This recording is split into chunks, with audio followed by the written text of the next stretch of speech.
네, 우리 말씀은 창세기 18장 1에서 15절의 말씀입니다. 구약성경 창세기 18장 1에서 15절까지의 말씀을 보도록 하겠습니다. 18장 1에서 15절입니다.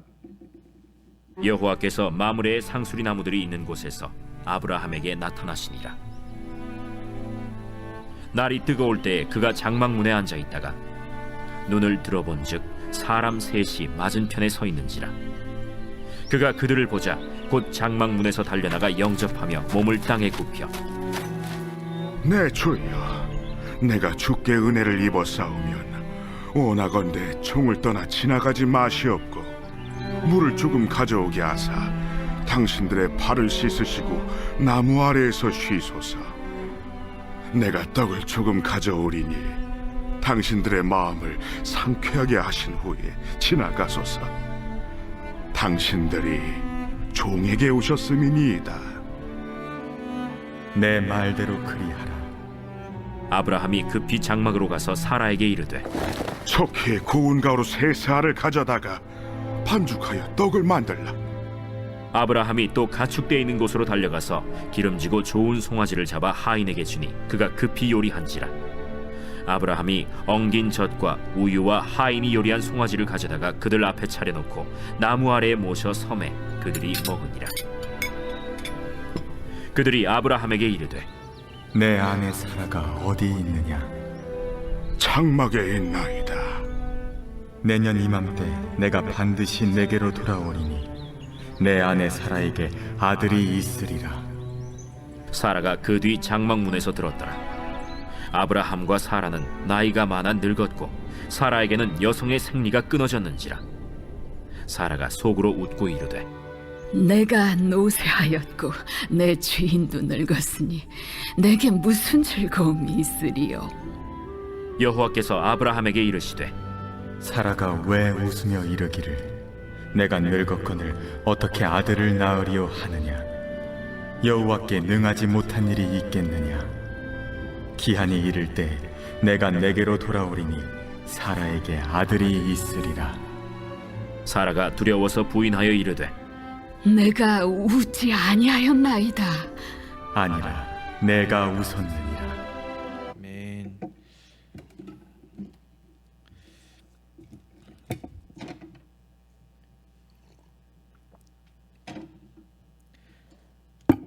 기회를 포착하는 능력은 일상의 태도에 달려 있다는 말이 있습니다. 많은 이들은 살아가면서 자신에게 인생 역전의 기회가 오기를 꿈꾸고 기다립니다. 그러나 기회가 와도 일상에 살아가는 태도가 제대로 형성되어 있지 않았다면 그것이 기회인 줄도 모르고 지나갈 것입니다. 그리고 그 기회를 놓치고 한참 후에 깨달아 후회할 것입니다. 오늘 본문은 아브라함이 지나가는 새 나그네를 대접하는 평범한 이야기로 시작합니다. 그러나 본문을 계속해서 읽다 보면 우리는 그 새 나그네가 단순한 나그네가 아닌 하나님과 그 천사들임을 말씀을 통해 알게 됩니다. 아브라함은 이들이 누구인지도 모른 채 평소대로 극진히 한대했습니다. 행동 하나하나가 극진히 한대하는 거였습니다. 이번 본문을 보면 아브라함은 나그네를 맞이하기에 좋은 타이밍이 아니었습니다. 1절하고 2절을 함께 읽어보도록 하겠습니다. 1절, 2절입니다. 여호와께서 마므레의 상수리 나무 있는 곳에서 아브라함에게 나타나시니라. 날이 뜨거울 때에 그가 장막문 앉아 있다가 눈을 들어 본즉 사람 셋이 맞은편에 서 있는지라. 그가 그들을 보자 곧 장막문에서 달려나가 영접하며 몸을 땅에 굽혀. 네. 1절을 보면은 상당히 날씨가 더웠음을 알고 있습니다. 더운 날씨 나무 밑에서 쉬고 있는 그 아브라함에게 세 명의 나그네가 찾아왔습니다. 2절에 보면은 눈을 들어 본즉이라고 이제 시작을 하는데요. 무더위 장막문에 앉아 더위를 식히고 있는 아브라함, 그리고 눈을 들어보니 그 무더위에는 세 사람이 서 있었습니다. 이 눈을 들어 본다는 표현이 원어로 보면은 참 흥미로운 표현입니다. 힘내라는 감탄사인데요. 우리말로 보면 오 보라, 오 보라 이런 뜻입니다. 2절을 다시 해석한다면 눈을 들어보니 오 보라 사람이 셋이 내게 서 있는지라, 이 정도 될 것 같습니다. 요즘 우리는 무더운 여름을 지내고 있습니다. 너무 덥습니다. 저희 집도 아무리 에어컨을 틀어도 저희 아들이 이제 태열이 계속 일어나서 막 어떻게 땀을 식혀주고 계속 이렇게 하고 있는데요. 무더운 날씨를 지냅니다. 만약 우리가 저 상황이었다면 어떻게 했을까? 엄청 이 더운 날씨에 사람씩 서 있는데 저건 뭐지 하며 짜증을 낼 수도 있고 그냥 모른 척하며 지나갈 수도 있었을 것입니다. 무더위 속 자신의 휴식을 방해하는 그 불청객들에게 한대란 참 어려운 일인 것 같습니다. 그런데 아브라함은 당황하지 않고 그 짜증과 귀찮음을 표현하지 않고 그들에게 자신의 장막으로 초대할 것을 이야기합니다. 3절에서 4절의 말씀을 함께 읽어보겠습니다. 이르되 내 주여 내가 주께 은혜를 입었사오면 원하건대 종을 떠나 지나가지 마시옵고 물을 조금 가져오게 하사 당신들의 발을 씻으시고 나무 아래에서 쉬소서. 이 지역은 이제 모래와 먼지가 많아 발에 먼지가 많이 묻어 있습니다. 많이 더러워진다는 것이죠. 그래서 집에 들어오면 먼저 하는 것이 발을 씻는 것입니다. 아브라함은 물을 가져오게 합니다. 그리고 이어 5절을 보면 먹을 것을 제공하고 그들에게 푹 쉬고 가라고 표현을 하고 있습니다. 준비되어 있진 않았습니다. 그렇지만 후에 나오는 말씀들을 보면 그가 그 준비되지 않는 상황 속에서 어떻게 그들을 맞이했는가, 그의 태도를 볼 수 있습니다. 그는 그들을 기꺼이 영접하고 국지 대접합니다. 6절을 보면 떡을 반죽하고 만들었다고 나옵니다. 7절에 보면 송아지로 요리를 했다고 나옵니다. 8절을 보면 엉긴 젖을 준비하였다고 하는데 이것은 지금의 요구르트 정도라고 생각하시면 쉽게 이해하기 좋을 것 같습니다. 아브라함은 식사까지 준비하고 더 나아가 디저트까지 챙기는 모습을 우리에게 보여줍니다. 아브라함의 이 형식적인 대접이 아닌 잔치 정도의 풍성한 한데 이것은 우리에게 많은 것을 생각하게 합니다. 이렇게 대접을 하고 있는데 이들이 사라를 찾습니다. 그리고 10절의 이야기를 하고 있습니다. 10절을 함께 읽어보겠습니다. 그가 이르시되 내년 이맘때에 내가 반드시 내게로 돌아오리니 내 아내 사라에게 아들이 있으리라 하시니 사라가 그리 장만문에서 들었더라. 아멘. 아브라함 마음속에 가장 큰 염원, 이루어지지 않는 그의 소원, 하나님의 약속이었던 그의 자손에 대해서 얘기하고 있습니다. 사라는 이미 많이 나이가 들었고 생리가 끊어졌습니다. 이미 이들은 포기한 것 같았습니다. 그러나 그들에게 새 나그네가 찾아와 문득 하나님의 약속인 그 자손에 대한 이야기를 합니다. 그리고 한 사람이 그 자손이 내년 이맘때쯤에 우리가 찾아올 때 있을 것이다 얘기합니다. 이에 사라가 이 말을 뒤에서 숨어 듣다가 비웃습니다. 말도 안 되는 소리를 이렇게 하고 있어. 이렇게 속으로 생각을 하며 있을 때 나그네가 더 놀라운 소리를 우리에게 들려주고 있습니다. 13절에서 14절의 말씀을 함께 들어보겠습니다. 여호와께서 아브라함에게 이르시되 사라가 왜 웃으며 이르기를 내가 늙었거늘 어떻게 아들을 낳으리로 하느냐 여호와께서 능하지 못할 일이 있겠느냐 기한이 이를 때에 내가 내게로 돌아오리니 사라에게 아들이 있으리라. 아멘. 나그네가 비로소 정체를 드러냅니다. 바로 하나님이십니다. 내가 능치 못한 일이 있었느냐? 너는 왜 비웃느냐? 라고 말씀하십니다. 아브라함은 누군지 모르고 성대에게 대접했습니다. 나그네는 바로 주 여호와였습니다. 그리고 내년 이맘쯤에 이삭의 탄생을 내가 분명히 이룰 것이다. 나는 전능하신 하나님이다 말하십니다. 얼마나 놀라운 일일까요?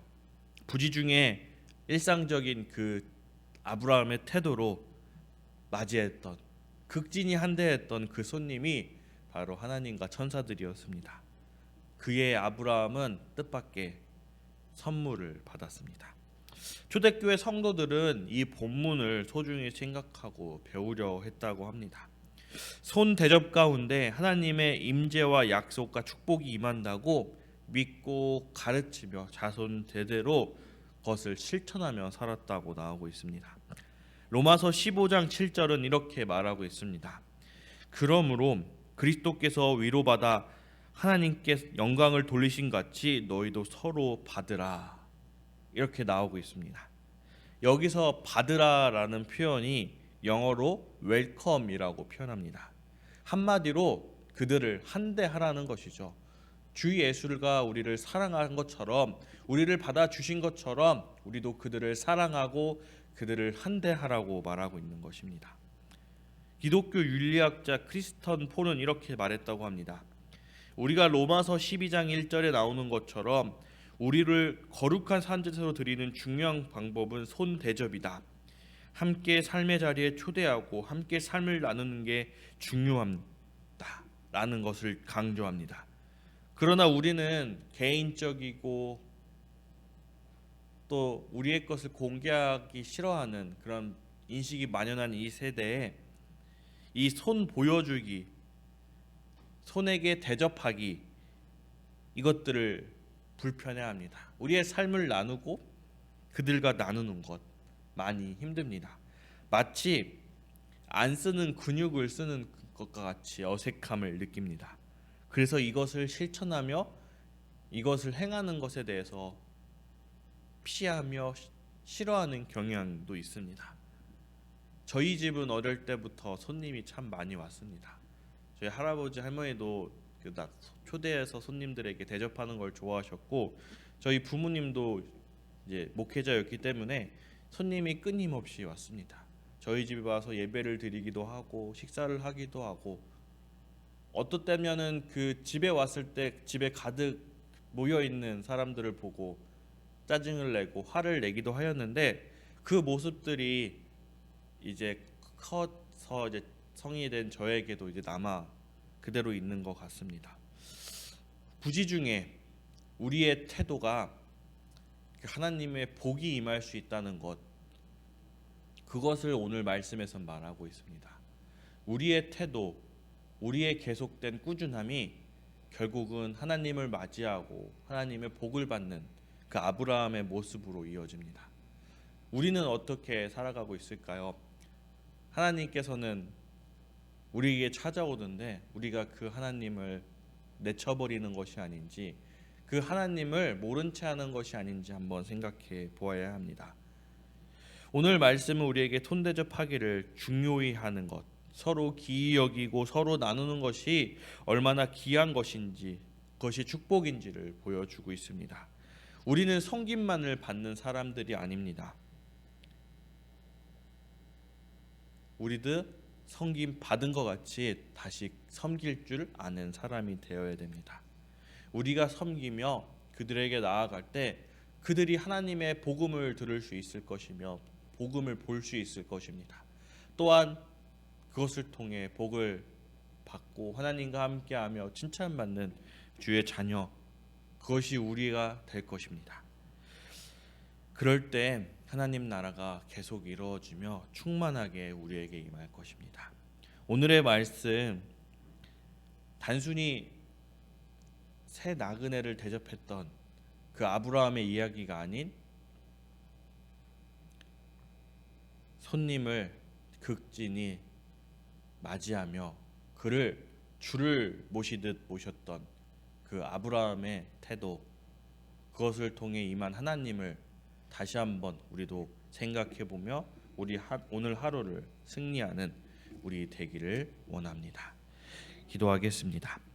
사랑과 은혜가 많으신 하나님 아버지, 감사합니다. 오늘은 아브라함의 모습을 살펴보았습니다. 하나님, 아브라함을 믿음의 조상으로 만들어가는 그 과정 가운데 주님께서는 시험과 시련과 축복과 약속과 수많은 것들을 통해 그를 단련시키고 훈련시키움을 봅니다.